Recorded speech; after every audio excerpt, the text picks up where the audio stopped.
So President Trump sat down with NBC News' Kristen Welker over the weekend, and lucky him. I don't know how many times he's going to have to answer this question. Do you know what the question was? It's always Medicare, Medicaid, or Social Security being cut. I mean, how many times has he addressed this? The only ones talking about it are the left. The only ones who are threatening your Social Security or your Medicare, Medicaid are the Democrats. They're the only ones I ever hear bring this up because President Trump has said multiple times, I'm not cutting Social Security. We're not cutting Medicare and Medicaid. We're not doing any of that. We're cutting fraud and waste, but who doesn't want that? Well, it's the best part of Medicare and Medicaid is the fraud and the waste. Yeah. Everyone loves that. Yeah. No, it's funny. I mean, there was a time where conservatives made arguments that these are unsustainable programs and need to be reformed. That time is long gone. However. It's dead. Yes. It is dead as a doornail. There's nobody who's coming up now and saying really much of anything about this. Trump has been really clear since the beginning, going back all the way to 2016. Yeah. Where he said, look, I'm not going to go after these programs at all. And that's where we are. There are zero parties looking to cut this right now. Zero. Yeah, right. There's not one. Right. No one wants to do it. But here's the question and the answer. What happens if it comes to your desk, has the tax cuts, but also cuts to Medicaid? Would you veto that? Well, we're not doing that. Would you veto that? I would if they were cutting it, but they're not cutting it. They're looking at fraud, waste, and abuse, and nobody minds that. If illegal immigrants are in the mix, if people that aren't supposed to be there, people that are non-citizens are in the mix, nobody minds that. Waste, fraud, and abuse. But we're not cutting Medicaid, we're not cutting Medicare, and we're not cutting Social Security. Yeah, this is not over and over. I guess the same thing he's been saying. I said 2016. It's really 2015. Yeah, where he's been talking about this. I remember him being on the stage of one of those debates early on, where there was still kind of strains in the Republican Party of wanting to reform these programs, and he was kind of seen as an outlier. He was like, "No, I'm not doing it." And when everyone else is like, "Well, of course we'll make these. We'll cut these programs," or they never use the word "cut." They would just say reform. Which essentially, they would be talking about things. Paul Ryan did this back in the early Paul Ryan days, where it was like, hey, we're going to change maybe the retirement age. Right. To reflect reality. Extend the retirement from 65 to 68 or 70 or whatever it was. And they were the most they don't even do that now. Proposals, right? It was like, if you're born today, then you will have no change whatsoever. But in 70 years from now, we're going to extend. It's like all this stupid stuff. And it's like, they weren't even hardcore reforms back then. But Trump was very outspoken about opposing even that. The last time I remember actual reform being discussed by Republicans was under George W. Bush, when he was talking about privatizing it. And we blew that completely. The way, it would have been so great. Completely. Oh, it would have been so great. I was just going over something. This is before vacation, was just going over this because there was some, I don't know if it was an anniversary or something of when he first proposed that Social Security reform, which was, again, genteel. Yeah. It was like you could take 10% of your, so I think it was 10% of the money that was going into Social Security, and you could put it in an account to invest it in the market. But you didn't have to. You didn't have to. Remember that? Yep. If you don't want to do this, you don't have to do it. Yep. But if you want to privatize all or some of it, you can. And it was not available to people who that would have been great. Were really close to retirement. So people were like, a few years after that was the 2008 collapse. People were like, oh, what would have happened? Nothing. Because the way the bill was written, you couldn't have been in the program for the 2008 collapse. In fact, if they went back and looked at it, every single year it was available. Every single year. Even if you're retiring in 2020, every single year it was available. It would have worked out for the people who would have joined it. And of course, it only gets better and better as time goes on. Right. But we didn't do that. We didn't do it. Because people are, they're going to cut Social Security. They had a fit about it back then. And they convinced everybody. They scared the crap out of them. They fear-mongered like they always do, and scared the crap out of elderly people. Like you're gonna lose it. You're not gonna lose it. Are you listening to what's being said? No. Again, I am not a fan of these programs. I don't like them at all. I think the idea that FDR came along with this BS, well, it's actually like your own savings account thing that they did to get the government more money. Why don't you let me do that? Yeah, exactly. It's supposed to be your own responsibility. Yeah, right. You can join a program like this if you want.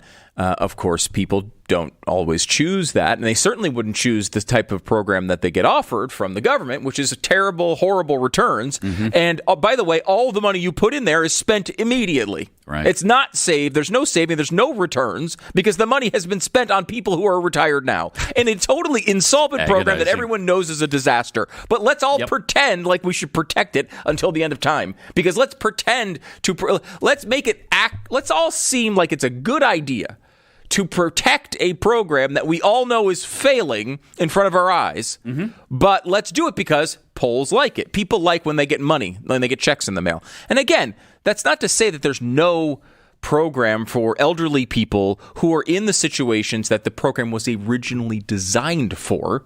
People who had their spouse die and they're sitting there long after they're able to work and need assistance. That is something totally different than the program that we have today. Yeah, it is. Totally different. Yeah, it is. It's a long-term paid retirement plan with money that we don't have. And in 2032 or 2033, when this thing goes belly up, we're going to wish we'd done something long before that time to save it. Yeah. But, and what they will, of course, just do is say that we don't want to reform it, and they're going to just add to our taxes.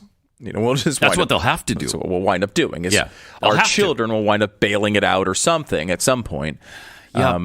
Or we'll just continue to print money and inflate our way out of the problem. Well, there's that too. Yeah. So great. there's no good options here, No. and I think President Trump has I think recognized the political realities of the situation. Yeah, he has. Which is that no one likes the things that we're saying currently. which I get. I mean, it's true. You have to. Yeah. Look, the reason why the Democrats say this crap all the time is because it's effective. When people get scared, they're going to lose their programs. Right. They vote for the other guy. Every time. Or in the most recent election, the other lady. Mm-hmm. That's how it works. And so I understand why this happens. Yeah. It is a real problem, though, when we talk about, look, Doge, 97,000 Elon Musks could not touch the problem that we're talking about when it comes to these programs. Yeah. These programs are what is completely upending our budget. And, I don't care how much fraud, waste, and abuse that you go after, you're never going to be able to get to the core of our financial problems if you don't touch these programs. That being said, what he is offering to do here is not touching these programs. He's saying, look, we're not going to give Social Security benefits to illegal aliens. Or dead people. Or people who haven't been born for another 100 years. Those types of things. It seems rational. It does. But it's not to the left for some reason. But they also discussed, of course, tariffs and China. You're not dropping the tariffs against China to get them to the negotiating table. Those tariffs are staying on. Why would I do that? Would you lower them? At some point, I'm going to lower them because otherwise you could never do business with them. Yeah. And they want to do business very much. Look, their economy is really doing badly. Their economy is collapsing.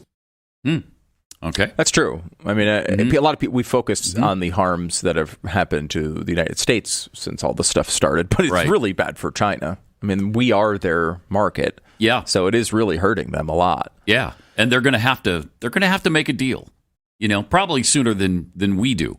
Although they hold some cards. They're not like Volodymyr Zelensky, who have no cards.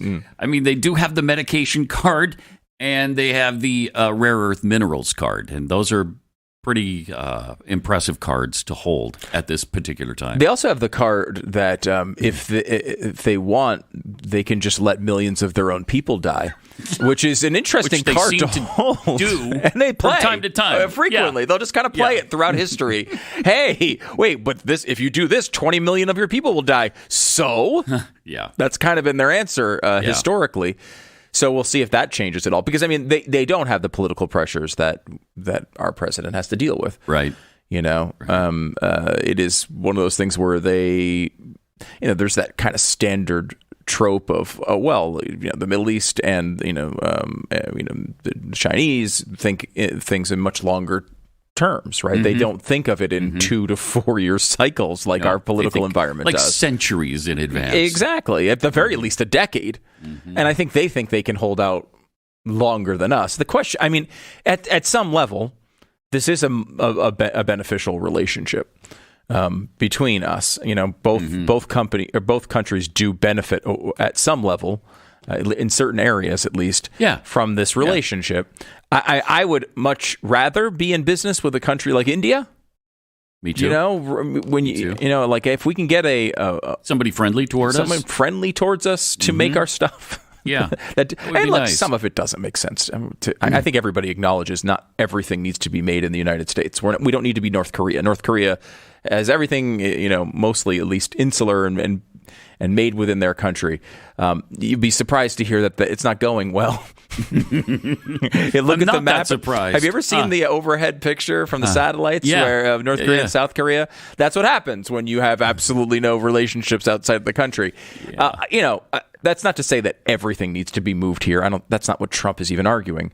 But it is a situation where if we have the tariffs at this level are essentially an embargo, right? Like we're just not going to have any relationship at all.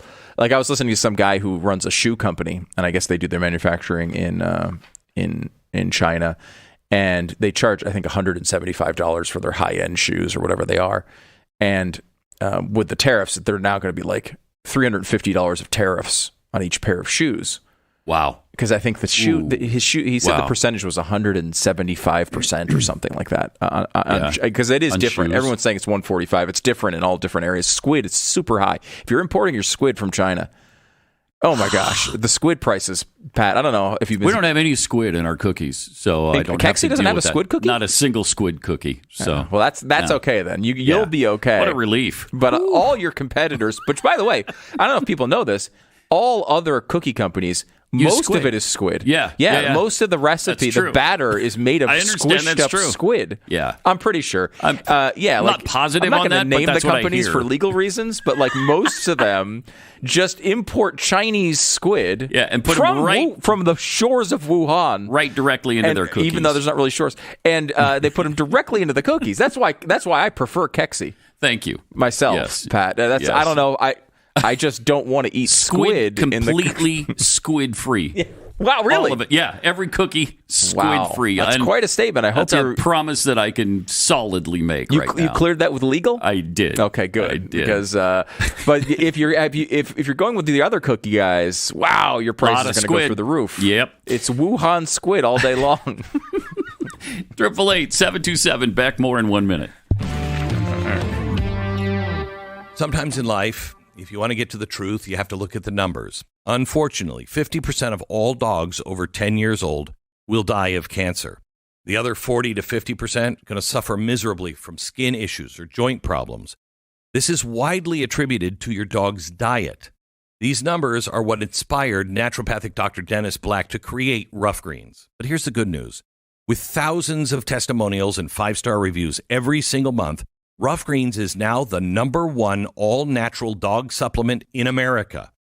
They have helped millions of dogs, like mine, stay active and be healthy. And your pup could be next. You don't have to change your dog's food to improve your dog's health. Just add a scoop of Rough Greens. Fetch a free Jumpstart trial bag for your dog today. Just cover the shipping and go to roughgreens.com. Use the promo code BECK. That's RUFFgreens.com, promo code BECK. You don't have to change your dog's food to improve your dog's health. Just add a scoop of Rough Greens.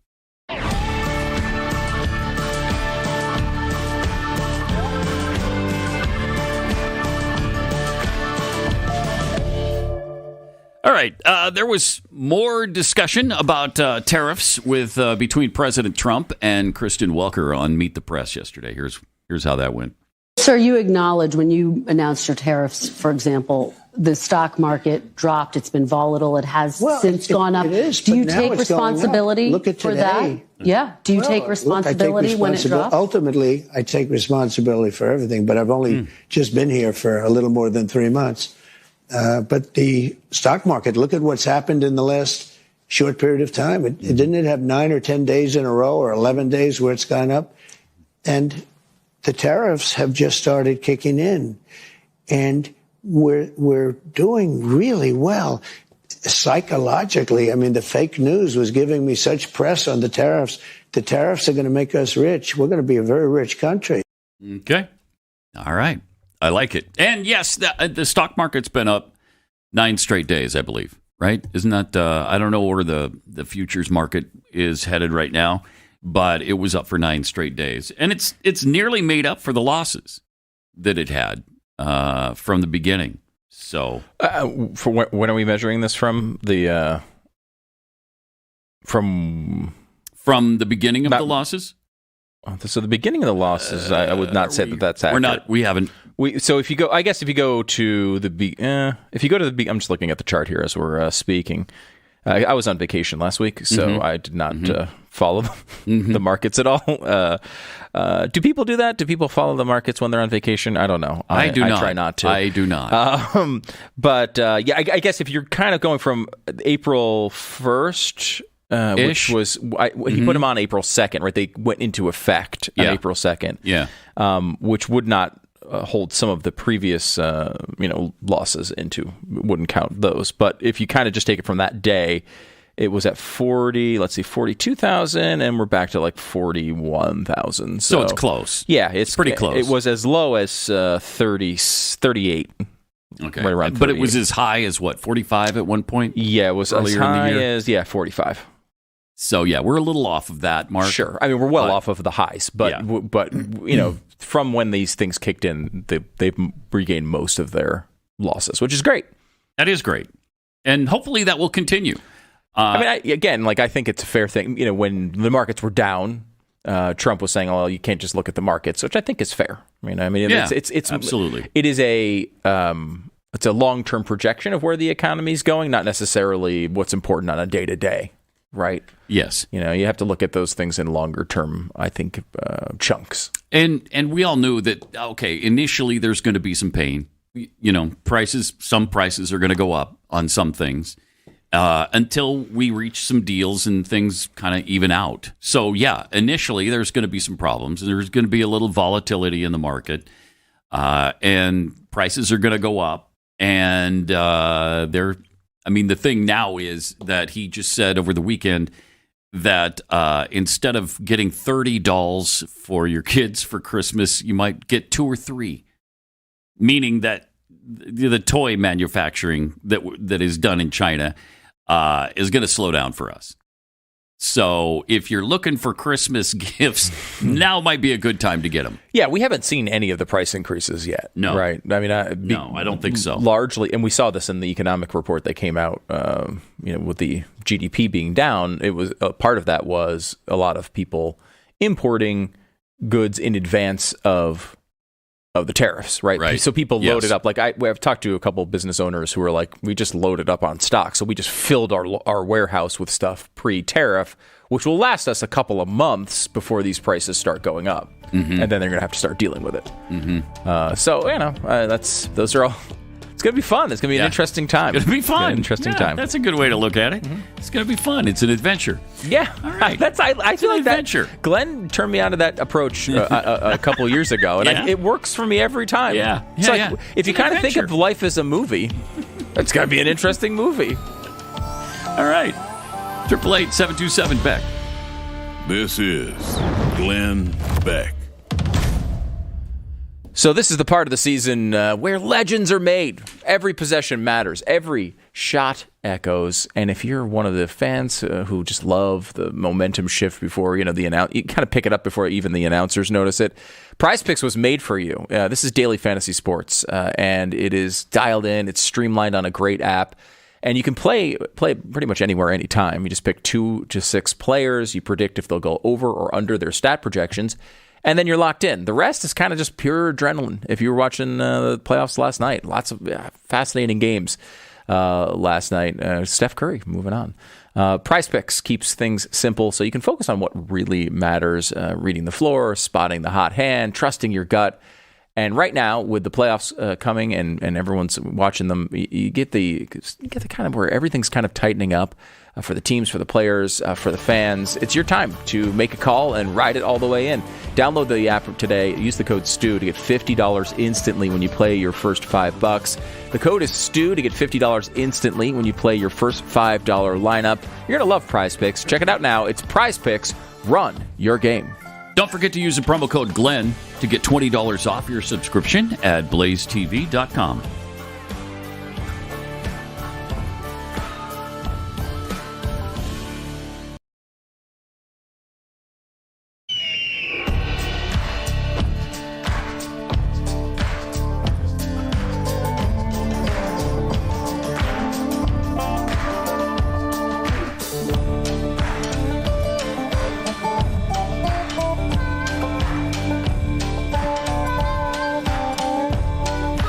Pat and Stu for Glenn this week. He'll be back later in the week. 888-727-BECK. Been going over some of the things the president had to say on Meet the Press yesterday with Kristen Welker. He keeps going on these shows. At least they can't say he's ducking them, because he's not. No, he loves this stuff. He does love it. He loves defeating these people. Yes, he does. It's like, I feel like with him, it's like he has his job. And then I think we all have like things that we do on the side for fun. This is what he does on the side for fun. This is like, I think that's accurate. He just likes it. He does. Mm-hmm. Yeah, he likes torturing these people. And he does it well. He does do it well. He does. He was asked about the possibility of a recession. Here's what he had to say about that. Some people on Wall Street have expressed concerns that the possibility of a recession is increasing. And I want to know what you think about that. Are you comfortable with the country potentially dipping into a recession for a period of time if you are able to achieve your long-term goals? Well, you say some people on Wall Street say, well, I tell you something else. Some people on Wall Street say that we're going to have the greatest economy in history. Great. Why don't you talk about them? Because some people on Wall Street say this is the greatest thing. That's what I'm getting at, though. It's the same question. Yeah, there are many people on Wall Street say this is going to be the greatest windfall ever happen. I love that.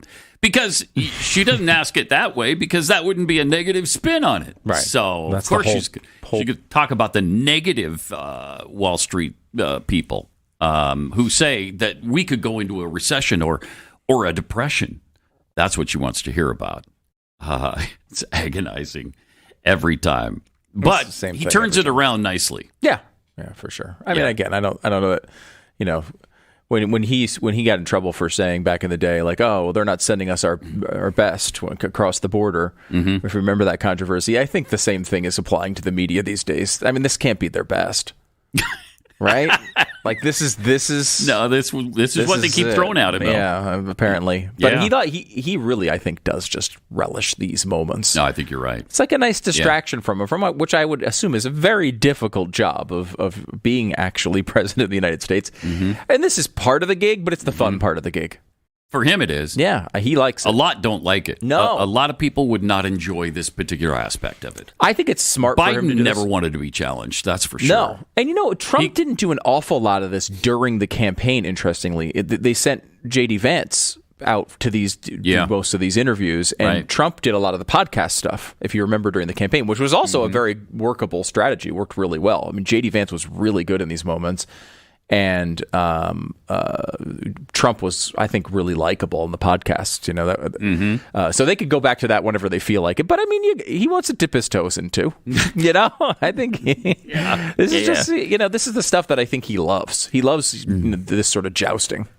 He got a little help too from an unexpected source. On Bill Maher, Kevin McCarthy appeared, and Bill Maher was kind of talking the president down and the economy down, and Kevin McCarthy kind of jumped in and really defended him. Also, the first 100 days, and, this is traditionally what they call the president's honeymoon. Presidents do big things in the first 100 days. Obama did Obamacare. Biden had the infrastructure thing, because you get a brief honeymoon. Yeah. So this is the honeymoon. What is the rest of this marriage going to look like? Yeah. Because I just want to read some of the stats. I read some of them in the monologues. 7% is the S&P 500 is down. Economy has shrunk for the first time in 3 years. Value of the dollar is down 10%. Consumer confidence down. Trucking volume starting to tank. Jamie Dimon says the best case scenario is a recession. UPS is cutting 20,000 jobs because they expect less packages to be delivered. Even McDonald's is down 3.6%. Goldman Sachs says we will experience the lowest economic growth and the highest inflation of any big boy country in 2025, even empty seats at Beyonce's concert. Wow. I guess what I'm asking is, Kevin, so everybody knows something except Trump. Or is it the other way around? We're all wrong and he's got it right? We're not all wrong, but this is the point. A couple things you didn't mention. This is a stock market up for the first time 9 straight days. That's only happened 8 times in the last 25 years. Up from where it was way down. But you haven't been every single day for 9 straight days. That's only happened 31 times in 97 years. And why did that happen, I'm asking? Well, I think we've gotten over that we know the tariffs are a negotiation. It's not going to stay this way. I think people are seeing the investment coming back. You look at the jobs numbers today, it surpassed the second time. And if you read into the job numbers, jobs 9,000 jobs were cut in government, but the private sector has grown. So he's doing a disruption, but you're seeing kind of a little light at the end of the tunnel. Now, if they get in the next 60 days a couple trade agreements, I think you're going to see this market take off. That's an unexpected place to find a little support for the president. Although Trump backed McCarthy in that battle. That is true. He did. They weren't enemies. He was more of an enemy, I think, of the rank and file. A lot of the conservative members of Congress didn't like him very much, and a lot of some conservative voters didn't like him very much. But him and Trump got along. That is true. Yeah, he did support him for speaker. Yeah. Did support him for speaker. Did support him in that battle, which wound up obviously going to Johnson later. We don't know where this is why you just can't freak out about this stuff, right? Like, I don't know. Look, I don't know that the stock market being up for 9 days is that big of a deal. Frankly, it's like it wasn't. I don't think it was a big deal when it went down either. I think it evens out. It evens out. I think. Look, there's a long-term approach here that you have to take, I think, if you really want to know about the long-term health of the economy. Now, again, tariffs are not my favorite policy. We've been clear about that for many, many years. But, I don't think that it's not the type of thing that, when you're talking about a long-term, economic destruction, you can have that type of policy. If what McCarthy's saying is accurate, that this is just a negotiation. And I don't know, are you comfortable with that analysis of the situation yet, Pat? This is just going to be a negotiation, this is all going to go away? That's not what Trump is saying. No, it's not. Where are we getting that from? We're just guessing, I think. I don't know where that's coming from. I know, we're hoping. There have been rumblings. Sometimes Bessent kind of seems like he's saying that it's just a negotiation. But Trump kind of put that to rest over the weekend when he said, look, these are permanent in most cases, because otherwise, why are they going to move their manufacturing plants here? Exactly. He said it himself. He said it himself a lot of times. And I feel like there is a contingency on the right that doesn't particularly like tariffs and is convincing themselves that this is what he's doing. Yeah. But when he's saying the opposite, he seems to be dedicated to this idea that you can bring these jobs back, or at least some of them back. And if that is true, that doesn't happen in a week or 2 weeks or 9 straight days. It happens over 10 years. Yeah. And if that's what he's trying to do, which is what his stated goal is, right? And he keeps saying that he wants to do this, then I would say that these things probably are in effect for a long time. And forget the China one, because that one at 145%, I think, seems so ridiculously high that it's likely that. And he said it won't stay there. I think it's likely that one comes back down to earth. But the others, where you've got 10, 20, 30% on various industries, probably stay. They probably stay and are probably just long-term price increases that the economy is going to have to deal with. That's not something that's going to destroy the economy and make all of us have no jobs. But it's going to be a strain on the economy. It's going to slow things down. And if it doesn't, then jobs don't move, right?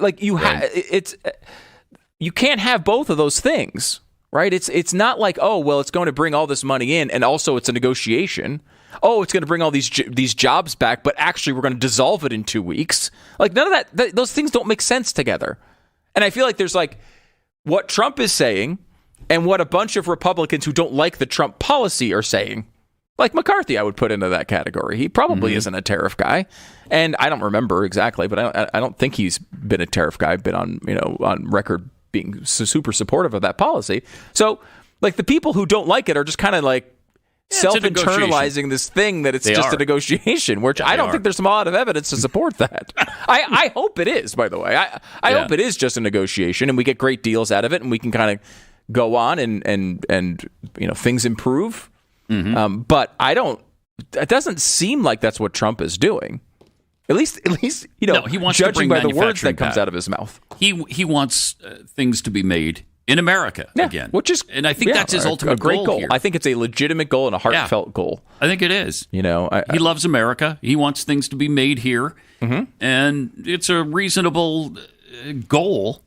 And what other way is there to reach that goal than what he's doing right now? Well, one way I would say is incentivizing, right? Not just and I think that is, by the way, part of his plan. It just hasn't had the attention that the other part has. And I think incentivizing and making business better to do here rather than worse to do overseas, they both kind of work in conjunction. But it's certainly a much more politically we were talking about the Medicare stuff earlier. Like, there's a political way to go there that is beneficial to you. I think with both of these things being part of his policy, the more emphasis he can put on saying, hey, we're going to cut taxes for companies coming in here. We're going to make business to and he's doing easier. that. And he is doing it, but it's not getting the attention. And a lot of that's the media. But a lot of it is he likes tariffs, too. So he talks about them a lot. And he's mentioned the fact that he does like tariffs. Yeah. I mean, basically what he's saying is we're going to increase taxes on companies doing business overseas, and we're going to decrease taxes on companies doing business here. Only one of those two policies is getting any attention right now. And I think for his political benefit, I mean, we're at a situation now where very quickly people are saying, this is if you remember this, I always remember this with George W. Bush, because they would always say that's still Bush's fault. When 3 years into the Obama administration, we're like, really? He's still running the economy? Think about that. How long did that go on? 2-3 years after? Even longer. Yeah. I mean, even if I remember, into his second term, people were still saying this is actually Bush's fault. Yes.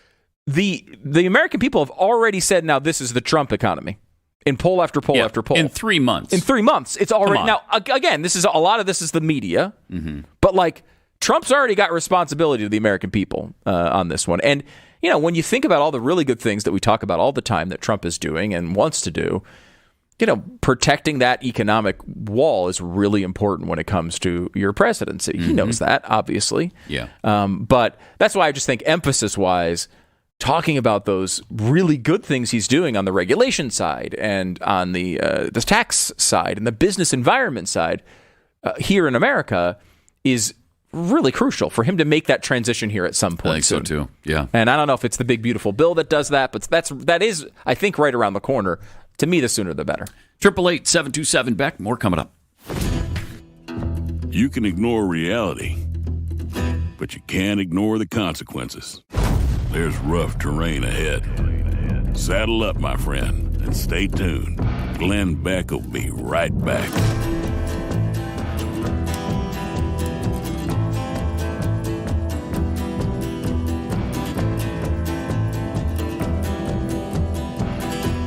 Did you know that just like here in the U.S., Israel celebrates their Independence Day? In case you missed it, this year, Israel's Independence Day was just a few days ago on May 1st. But for the people of Israel, freedom is really nothing more than a daily struggle just to survive. There's no real peace, only terror. It's difficult to find moments of joy while there's so much suffering. And the Israeli government relies on the International Fellowship of Christians and Jews for its ongoing help to make sure the elderly, the sick, the wounded soldiers, and impoverished families don't fall through the cracks. We can't even imagine the courage of the Israeli people. They're so brave and worthy of our prayers that we'd like to ask you for a gift to the fellowship today. It'll provide life-saving aid, medicine, hearty meals, safety, and comfort. And I believe when we bless God's people of Israel, we unlock God's blessing in our own lives as well. So show your support for Israel by making a life-saving gift today. Call and make your gift at 888-488-IFCJ. That's 888-488-IFCJ, 4325. Or go online to supportifcj.org. One word, supportifcj.org.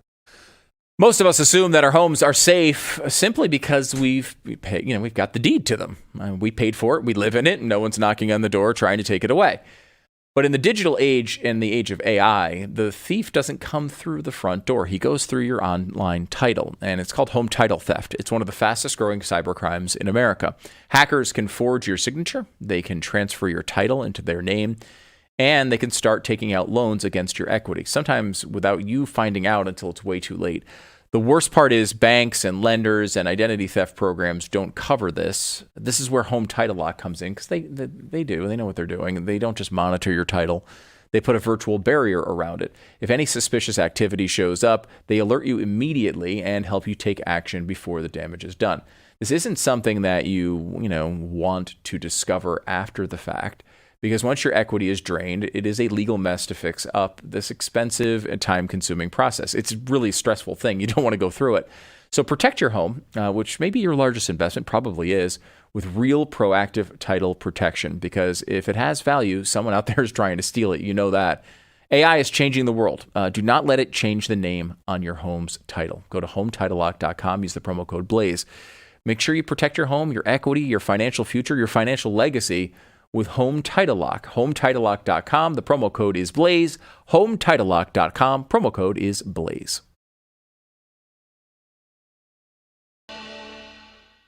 Welcome back. 888-727-BECK is the phone number.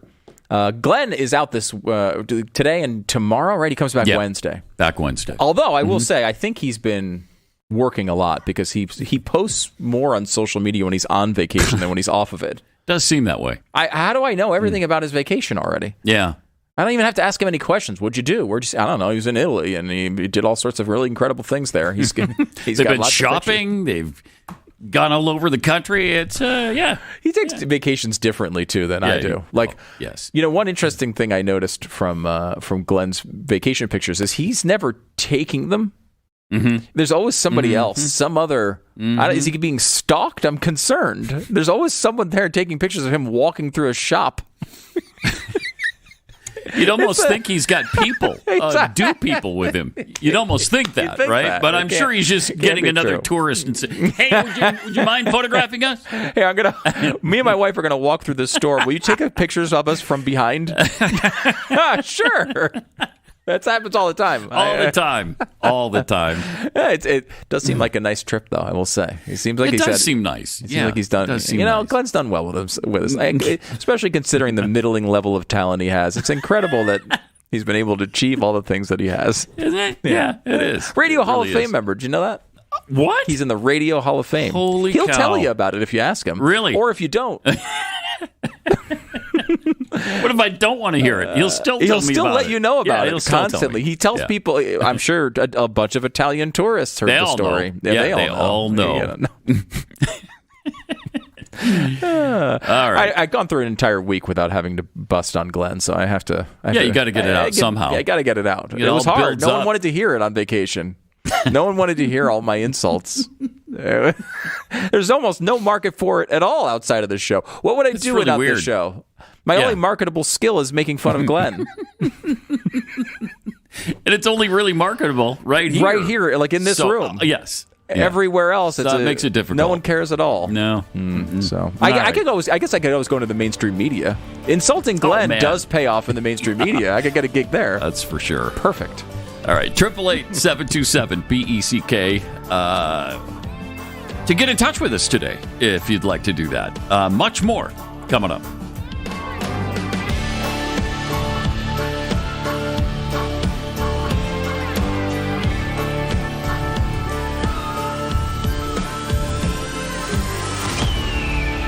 This is Glenn Beck.